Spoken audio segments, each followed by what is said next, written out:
Corduroy by Don Freeman.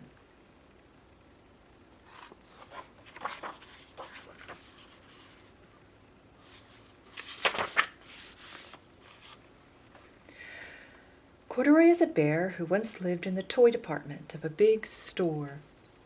Day after day he waited with all the other animals and dolls for somebody to come along and take him home.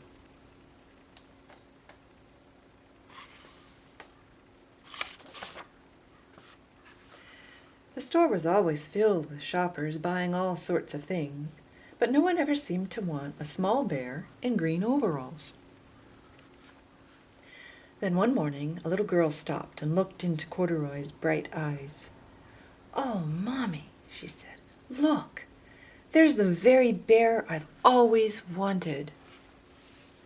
"Not today, dear," her mother sighed. "I've spent too much already.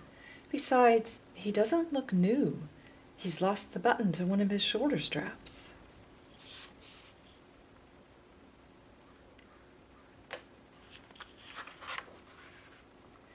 Corduroy watched them sadly as they walked away. "I didn't know I'd lost a button," he said to himself. "Tonight I'll go and see if I can find it."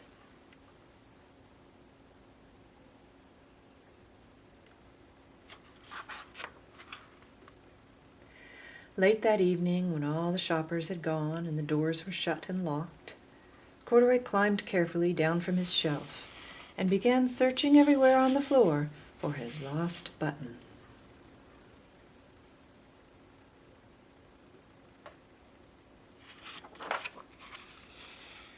Suddenly he felt the floor moving under him. Quite by accident, he had stepped onto the escalator, and up he went. Could this be a mountain? He wondered. I think I've always wanted to climb a mountain.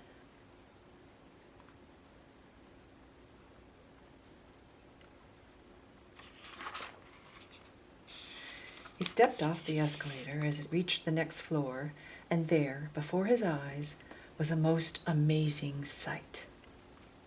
Tables and chairs and lamps and sofas, and rows of beds. "This must be a palace," Corduroy gasped.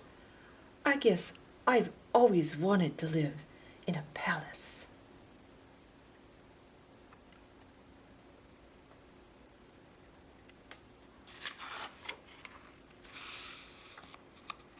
He wandered around, admiring the furniture. "This must be a bed," he said. "I've always wanted to sleep in a bed." And up he crawled onto a large, thick mattress. All at once he saw something small and round. "Why, here's my button!" he cried, and he tried to pick it up, but like all the other buttons on the mattress, it was tied down tight.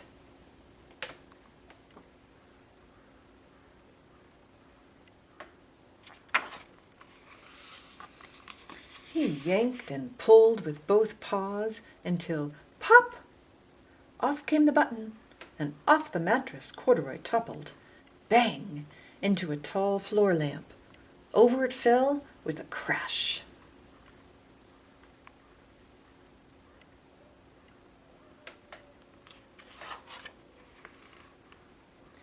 Corduroy didn't know it, but there was somebody else awake in the store. The night watchman was going his rounds on the floor above. When he heard the crash, he came dashing down the escalator. "Now, who in the world did that?" he exclaimed. "Somebody must be hiding around here."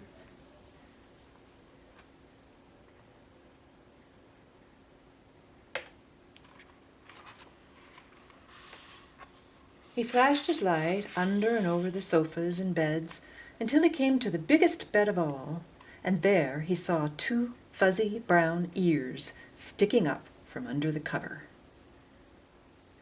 "Hello," he said. "How did you get upstairs?"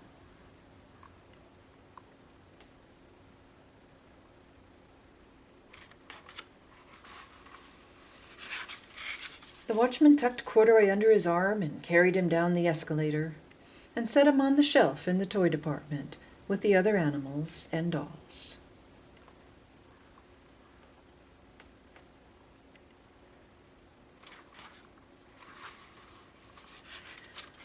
Corduroy was just waking up when the first customers came into the store in the morning, and there, looking at him with a wide, warm smile, was the same little girl he'd seen only the day before.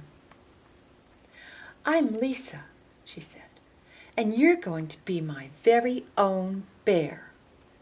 Last night I counted what I've saved in my piggy bank, and my mother said I could bring you home."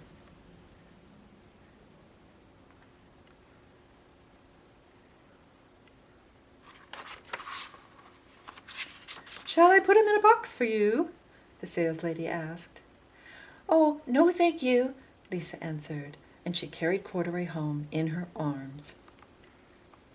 She ran all the way up 4 flights of stairs into her family's apartment and straight to her own room.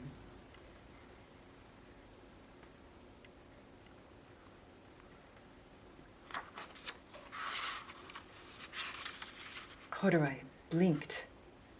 There was a chair and a chest of drawers, and alongside a girl-sized bed stood a little bed just the right size for him. The room was small, nothing like that enormous palace in the department store.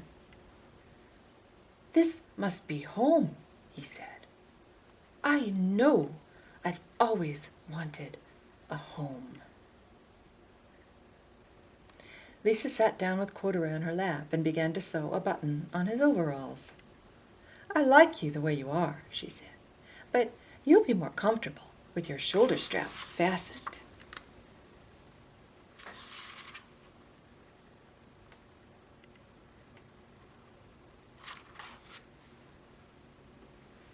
"You must be a friend," said Corduroy. "I've always wanted a friend." "Me too," said Lisa, and gave him a big hug.